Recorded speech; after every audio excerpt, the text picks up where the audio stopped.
देखिए, बेहयाई की भी एक लिमिट होती है, एक सीमा होती है। और अगर सब्र का बांध टूट जाए तो गुस्सा आना, रोष आना लाजमी है।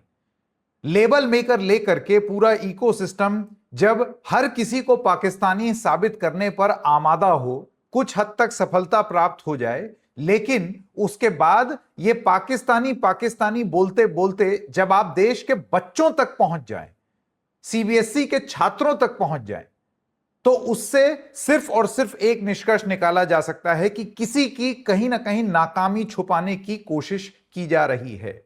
नीट, गेट और ऐसे तमाम इम्तिहान को गोड़ देने वाले मंत्री धर्मेंद्र प्रधान सीबीएसई को भी गोड़ चुके हैं। सीबीएसई का 12th का रिजल्ट एक नए स्कीम के चलते लागू किया गया। बहुत सारे सुझाव दिए गए कि ना किया जाए, फिर भी किया गया, और यह बंदा है कि टस से मस नहीं हो रहा है। इतने सारे लोगों को और छात्रों को प्रभावित करके, और उसके बाद आप रोष दिखाना चाहते हैं, यह बताना चाहते हैं कि सारा गुस्सा मैन्युफैक्चर्ड है। सारी चीजें, देश जो कुछ भी बोल रहा है एजुकेशन सेक्टर में, वो सब मैन्युफैक्चर्ड है। किसी को कोई गिला शिकवा नहीं। 18 लाख सीबीएसई के छात्र, 22 लाख नीट के छात्र और लाखों और छात्र जो एस्पिरेंट्स हैं, जिनके पेपर या तो चीटिंग को स्वाहा हो गए, पेपर लीक को स्वाहा हो गए, या फिर सिस्टम की इनएफिशिएंसी ने उसको मारा, बर्बाद कर दिया, जैसे कि सीबीएसई के केस में हुआ है। 12th क्लास के छात्रों में गुस्सा है, और उस गुस्से के केंद्र में एक विफल मंत्रालय के विफल मंत्री धर्मेंद्र प्रधान हैं। क्या इनको अब इस्तीफा नहीं दे देना चाहिए? यह वक्त की पुकार है, because the system under his leadership has reflected absolute incompetency। नमस्कार, मेरा नाम है संकेत उपाध्याय और आप देख रहे हैं इशारों में डबल चेक पर। डबल चेक में आज हम इतना स्पष्ट इसलिए बोल पा रहे हैं क्योंकि एक बहुत बड़ी श्रृंखला है। हम और मुद्दों में नहीं, हम आज सिर्फ और सिर्फ सीबीएसई के बारे में बात करेंगे। सीबीएसई के बारे में जो जो हुआ है वो आपको बताएंगे। सबसे पहले इंडिया टुडे की एक खबर आपको दिखाना चाहता हूं, जिसमें यह बताया गया है 17 लाख लोगों ने यह सीबीएसई का एग्जाम 12th क्लास का लिया, यानी कि 17 लाख छात्र। उसमें से 11.3 लाख कॉपी जांच की रिक्वेस्ट आ गई है। जो 4 लाख बच्चों ने, यानी कि 4.04 लाख सीबीएसई के 12वीं के छात्रों ने अपनी 11,31,000 कॉपियों को री इवैल्यूएशन के लिए सिस्टम में अर्जी डाली है। सबसे पहली बात तो सीबीएसई ने इसको एक बिजनेस मॉडल बना लिया है कि अगर आपको अपनी कॉपी दोबारा जांच करवानी है तो उसका आप पैसा दीजिए। बाद में उसमें इतने फ्रॉड और इतना फेक पता चल रहा है, जैसे वेदांत का मामला था। लेकिन क्या है कि उसको तो पूरे इकोसिस्टम ने बिल्कुल पाकिस्तानी लेबल लेकर के पहुंच गए। बाद में घर में राजमा चावल खाते हुए मिला, वो दिल्ली का छात्र है। फिर सॉरी सॉरी बोलते हुए डीडी न्यूज के एंकर घूमे। खैर, ये हम रिपोर्ट कर चुके हैं। लेकिन सोचिए, जिस इम्तिहान में 17 लाख बच्चों ने इम्तिहान दिया हो और उसमें से 4 लाख बच्चों ने री इवैल्यूएशन या अपनी स्कैन्ड कॉपी मांगने की अर्जी दे दी हो, जिसमें 11.31 लाख इवैल्यूएटेड आंसर बुक्स की स्क्रूटनी हो रही हो, ऐसे एग्जाम को क्या माना जाना चाहिए? यह एग्जाम का कितना घटिया सक्सेस रेट है जो ओएसएम मॉड्यूल के साथ आया है? क्या ये अब बात नहीं होनी चाहिए? ये पोस्ट रिजल्ट प्रोसेस है ahead of the re evaluation on the 29th of May. इतनी बुरी स्थिति है कि वेबसाइट क्रैश हो रही है। इतनी बुरी स्थिति है कि खराब स्कैन के साथ लोगों को आनन फानन में जल्दी से उनकी कॉपी स्कैन की जा रही है। तो ये देखिए, ये आंकड़ा आपके लिए इंडिया टुडे का बताना बहुत जरूरी था। इसी के साथ साथ आपको दैनिक भास्कर की एक रिपोर्ट दिखाएं, ये देखिए, और आप तो ये देख करके हैरान हो जाएंगे। 4 लाख छात्र, ये तो हमने आपको बता दिया, लेकिन अगर आप ये रिपोर्ट देखें दैनिक भास्कर की, तो इसमें भास्कर पड़ताल क्या बताती है? ये बताती है कि 2 दिन के एक्स्ट्रा काम से बचने के लिए ब्लर कॉपियां जांची गई। मतलब 2 दिन एक्स्ट्रा काम ना करना पड़े, इतना सड़ा हुआ सिस्टम। नंबर 1, हमने आपको इस कई एपिसोड्स में पहले भी बताया है कि बहुत सारे ऐसे टीचर्स थे जिनको प्रशिक्षण प्राप्त ही नहीं था। ये एक नया मॉड्यूल था जिसमें सब चीज ऑनलाइन होनी थी। सिस्टम अच्छा है, इंप्लीमेंटेशन घटिया है, रद्दी है। जबरदस्ती ठेल दिया गया बच्चों के ऊपर, उनको लैब रैट बना दिया गया कि जाओ ठीक है तुम्हारा करियर देखा जाएगा, हमें तो एक सिस्टम लागू करना है। अधकचरे तरीके से सिस्टम लागू करके और समय सीमा बांध देने का नतीजा, भास्कर की रिपोर्ट कहती है, 2 दिन के एक्स्ट्रा काम से बचने के लिए कामचोर इवैल्यूएटर्स ने ब्लर कॉपियां, यानी कि वो पढ़ नहीं पा रहे हैं उसको, लेकिन उसको उन्होंने चेक करके और रिजल्ट दे दिए। आप देखिए, धुंधली कॉपी को रिजेक्ट करने का स्पष्ट विकल्प होने के बावजूद कई शिक्षकों ने ब्लर कॉपियां ही जांच दी। इन पर छात्रों का या तो कोई नंबर नहीं दिए गए या फिर बहुत कम नंबर दिए गए और अपने मन से कुछ भी मार्क्स दे दिए गए। भास्कर से बातचीत में कुछ शिक्षक ये बात स्वीकार रहे हैं, खुद टीचर ये चीज कह रहे हैं। चेकिंग में 1 महीने की देरी हुई, शिक्षकों पर भारी दबाव था। शिक्षकों का कहना है कि इस बार कॉपियों की जांच प्रक्रिया काफी देरी से शुरू हुई। पहले फिजिकल चेकिंग में परीक्षा खत्म होने के 10 दिन के भीतर शिक्षकों को चेकिंग के लिए बुला लिया जाता था, पर इस बार उन्हें 1 महीने बाद बुलाया गया। इस देरी से शिक्षक पर कम समय में ज्यादा कॉपियां चेक करने का, और वो भी कंप्यूटर सिस्टम पर चेक करने का मौका मिला गया। इसमें भी कंप्यूटर सिस्टम पर उनको चेक करना आता नहीं था, गति धीमी थी। शिक्षकों को प्रतिदिन 12 से 15 कॉपियां चेक करनी थी, जिससे उनका रूटीन और जांच प्रक्रिया प्रभावित हुई। एक्स्ट्रा जांच ना करनी पड़े, इस वजह से दे दो यार मार्क्स, ग्रेस मार्क्स निकालो, इस तरीके का एटीट्यूड। ये देश के बच्चे हैं साहब जिनके साथ इस तरीके की चेकिंग हो रही है। कंप्यूटर तय कर रहा था कॉपी, मैनुअल क्रॉस चेकिंग नहीं। यानी कि पुरानी व्यवस्था में पहले चरण में 2 इवैल्यूएटर आपस में कॉपियां एक्सचेंज करके दोबारा जांचते हैं कि हो सकता है मुझसे बतौर इवैल्यूएटर कोई गलती हो गई हो, लेकिन एक दूसरा इवैल्यूएटर भी उसको देखेगा। इससे सुनिश्चित होता था कि किसी सवाल के अंक छूटे तो नहीं हैं, कुल अंक सही जोड़े गए हैं या नहीं।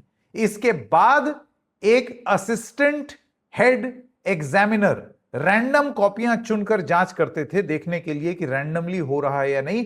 फिर एक हेड एग्जामिनर भी अलग से रैंडम कॉपियां चेक करते थे, मगर इस बार सिर्फ रैंडम कुछ कॉपियां ही क्रॉस चेकिंग हुई, क्योंकि समय कम था और आप डिजिटल माध्यम में चले गए थे। तो जहां जहां ब्लर कॉपी स्कैन हो रही है, वहां कहां ये 3 टियर 2 फैक्टर ऑथेंटिकेशन और ये सब सारी चीजें उठा करके डस्टबिन में फेंक the central board of secondary education ने। आप जरा सोच करके देखिए, इस तरीके से 18 लाख सीबीएसई छात्रों का, 12th के छात्रों का भविष्य इस देश में तय हो रहा है। और इतने बकवास और लीचड़ सड़े गले सिस्टम के ऊपर बैठे हैं धर्मेंद्र प्रधान। अकाउंटेबिलिटी कहां चली गई है इस देश में? नीट का एग्जाम आप करा नहीं सकते, सीबीएसई एग्जाम आप करा नहीं सकते, गेट एग्जाम आप करा नहीं सकते, कोई एग्जाम आप करा नहीं सकते, और उसके बाद फिर भी आप इस हक से बैठे हुए हैं ऊपर कि आप पर कोई सवाल ना पूछे। ट्वीट आपके नॉर्मल हुए चले जा रहे हैं कि आज मैंने यहां प्रवचन दिया, आज मैंने वहां। भाषण बंद कीजिए, वास्तविकता देखिए। यह देश की वास्तविकता है, यह छात्रों के साथ हो रहा है। पाकिस्तानी बोल देने से यह प्रॉब्लम सॉल्व नहीं होगी। लोग, जब छात्र गुस्सा होंगे, वो इसलिए गुस्सा हो रहे हैं इस नाकामी और निकम्मेपन की वजह से, नाकारापन की वजह से, ना कि इसलिए कि वो बहुत संगठित तरीके से कॉकरोच बन जाना चाह रहे हैं। ये लोगों की चिंता है, लोगों की परेशानी है। अच्छा, ये चलिए, ये छोड़िए, अब आपको एक और चीज दिखाते हैं। निसर्गा नाम का एक ट्विटर हैंडल है जिन्होंने लिखा, I had hacked the CBSE's OSM on screen marking portal in February. फरवरी में इसकी घोषणा हुई थी कि इस बार हम इससे करेंगे, आनंद फानन में जब सीबीएसई ने लागू किया था। तो निसर्गा ने बोला कि मैंने फरवरी में ही इसको हैक कर लिया था, मैं एक एथिकल हैकर हूं। एथिकल हैकर कौन होते हैं? देखिए, एक तो होता है जो चोरी के गलत मानसिकता से कोई चीज हैक करके आपका पैसा लूट के चला जाए। एक होते हैं जो आपके सिस्टम में खोट निकाल के आपको सुधारने हेतु कोई काम करते हैं, उनको कहा जाता है एथिकल हैकर। तो ये एक एथिकल हैकर है। इन्होंने ये बोला, और ये बहुत कम आयु है इनकी, 19 वर्ष बताई जा रही है। देखिए, भास्कर की रिपोर्ट में भी ये चीज है। यहां पर अगर आप देखें, 19 साल के लड़के का दावा, साइट हैक की थी, बोर्ड बोला डेटा सुरक्षित है। ठीक है, ये खबर है।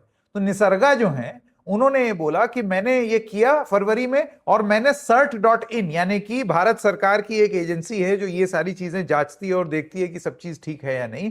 उन्होंने बोला कि मैंने उनको सारी चीजें बता दी थी कि ये है, लेकिन उनका दावा है कि cert.in ने बहुत सारे दिक्कतों को पैच नहीं किया, ठीक नहीं किया। फिर उन्होंने एक बहुत विस्तार से एक ब्लॉग लिखा है, आप लोग चाहें तो ni5arga.com पर जाकर के उनका पूरा ब्लॉग पढ़ सकते हैं, जिसमें उन्होंने बहुत क्लियरली बताया कि सिस्टम में क्या क्या खोट है। इसको लेकर के एक डीडी दास जी हैं, उन्होंने बोला this is by far the coolest and the most. ये क्या है मैं आपको बता देता हूं जिससे आपको एक आइडिया मिल जाए। डीडी जो है वो, एक सेकेंड, अच्छा आ नहीं रहा, तो ये दिखाई देता हूं मैं आपको। ये डीडी दास हैं, ये पार्टनर हैं Menlo Ventures, formerly founding team Glean, Google search, Cornell, CS investor, Anthropic AI. अब आप समझ रहे हैं किस तरीके का प्रोफाइल है। तो इस तरीके के इंसान ने, सैन फ्रांसिस्को में है ये, इन्होंने इस पर कमेंट लिखा और कमेंट लिख करके क्या बोलते हैं, कहते हैं this is by far the coolest and the most appalling thing I have read today, great work Nisarga. यानी कि इतना बड़ा इंसान, टेक में एकदम बिल्कुल टॉप पर, वो तक इसको कह रहा है कि मैंने पूरा डिटेल में पढ़ा है और ये मैंने सबसे डिटेल चीज देखी है, जिसमें निसर्गा लिख रही है thank you, big fan of your work, I remember reading your hacking into the Indian education system blog, it was awesome. तो सिस्टम फिसड्डी, अव्वल तो बाद में जो इफेक्ट कर रहा है वो पहले दिन से फिसड्डी। यानी कि सही मायने में अगर कोई बदमाशी करके पाकिस्तान में बैठे हुए, यूएसए में बैठे हुए, बांग्लादेश में बैठे हुए या किसी और देश में बैठे हुए आपके सिस्टम को हैक करना चाहता है, चीन में बैठे हुए, तो ये जितने लेबल मेकर है ना, सरकार के नाम पर जो लेबल मेकर आते हैं, हर किसी को पाकिस्तानी बोल देते हैं। सरकार खुद इतनी फिसड्डी वेबसाइट चला रही है कि ऑन स्क्रीन मार्किंग सिस्टम निसर्गा के हिसाब से वो हैक हो सकती है और उसको ठीक करना चाहिए था, लेकिन नहीं किया गया। पर क्या है कि जब पकड़े जाते हैं तो उसके बाद फिर एक रटा रटाया जवाब आता है, जैसे कि ये सीबीएसई की तरफ से आया। एक क्लैरिफिकेशन सीबीएसई ने दिया regarding claim of compromise of CBSE OSM portal. उन्होंने कहा कि ये क्लैरिफाइड है कि portal was used for evaluation of answer books bore a different URL which has neither been compromise nor does it have the vulnerabilities. कि वो दूसरा URL था, अब दूसरा यूआरएल है, अब हमारे इसमें कोई सिस्टम नहीं है। बोर्ड ये कहना चाहता है कि system has been implemented for enhanced transparency. नियत पर शक नहीं है सीबीएसई साहब, सिस्टम बुरा नहीं है, लेकिन सिस्टम में खोट है। सिस्टम ठीक से बिना प्रशिक्षण दिए लागू किया गया है।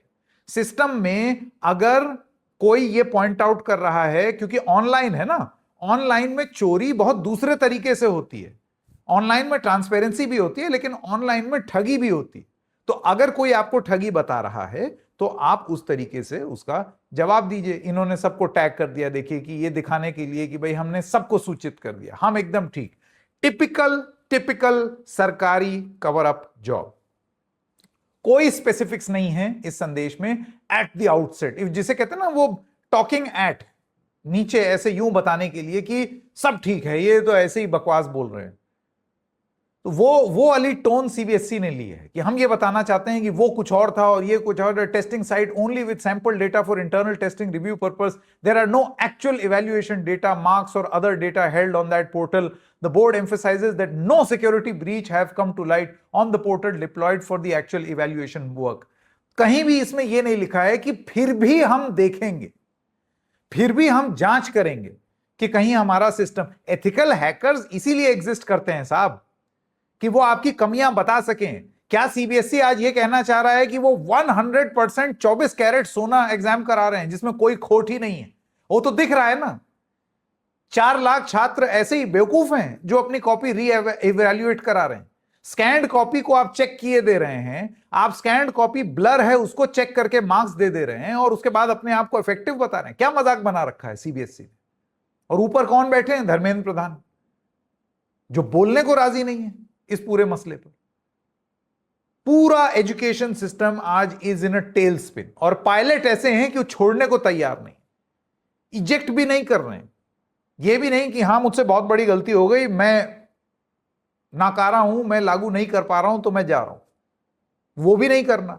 तो क्या चाहते हो कि बिल्कुल एकदम क्रैश एंड बर्न हो जाए पूरा सिस्टम? तो वही चीज यहां पर देखने को मिल रही है। तो ये क्लैरिफिकेशन दिया उन्होंने उस चीज पर। अब आपको दिखाते हैं एक और स्टोरी है, ये देखिए, ये हिंदुस्तान टाइम्स की एक स्टोरी है जो ये बताती है कि सिस्टम में खोट था सीबीएसई के। इसी वजह से मैं कह रहा हूं कि heads must roll. CBSE chief इस्तीफा दें, एजुकेशन मिनिस्टर इस्तीफा दें, क्योंकि ये सारी चीजें जानबूझ करके एक क्राइसिस क्रिएट की गई है और अभी और लोग भी इससे परेशान होंगे। आप ये देखिए, सीबीएसई ओएसएम सिस्टम में चला गया विदाउट रीजनल ट्रायल्स, यानी कि एक पूरा सिस्टम जो एक ट्रायल का होता है वो आपने नहीं किया, आपने जगह जगह पर उसकी टेस्टिंग नहीं की। आप जानते हैं कि 18 लाख छात्रों का इम्तिहान लेना मतलब कितने सारे सेंटर्स होंगे, कितने सारे स्कूल होंगे। वो सारी प्रक्रिया करके और उसके बाद ये OSM system, online marking system को लागू करने के लिए के पीछे जो प्रशिक्षण और जो तैयारी, रीजनल ट्रायल्स, वो ट्रायल्स नहीं किए गए। हिंदुस्तान टाइम्स कह रही है CBSE education appears to have ignored views from its own governing body members to hold pilot projects across regional offices before rolling out the new on-screen marking system for class 12th examinations, according to minutes of a meeting seen by Hindustan Times. Hindustan times के संजय मौर्य जी ये बता रहे हैं कि governing council खुद कह रही है सीबीएसई की कि बिना टेस्टिंग के कैसे सिस्टम लागू कर सकते हो भाई। ये कैसा मजाक बना रखा है 18 लाख बच्चों के साथ। और जब आपने नहीं टेस्टिंग की, नहीं जांच किया, तो आप देख लीजिए भास्कर की रिपोर्ट और ये रिपोर्ट क्या कह रही है। ब्लर कॉपी, कोई चेकिंग ढंग से नहीं, कोई केयरफुल रीडिंग नहीं, screen fatigue, hit step marking, hardest in mathematics and physics, जिसमें सबसे ज्यादा लोगों के, आप सोचिए उसमें स्टेप मार्किंग जो होता है ना, हर स्टेप पर आपको मार्क्स देने हैं।